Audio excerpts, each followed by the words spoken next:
Калоян Колев е български професионален ММА боец с впечатляващ рекорд от 12 победи и една загуба.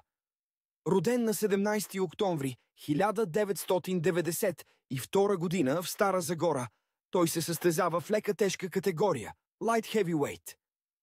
Колев започва бойната си кариера в свободната борба, което оформя стила му в ММА – силен натиск, базиран на борба, но с доказани умения в стойка.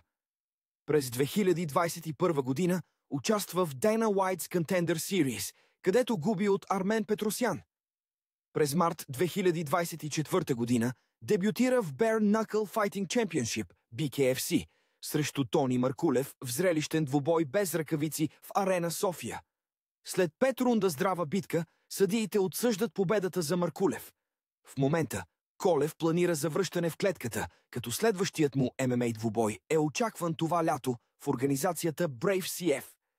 Освен на бойните спортове, той е отдаден на фитнеса, чистото хранене и семейството си.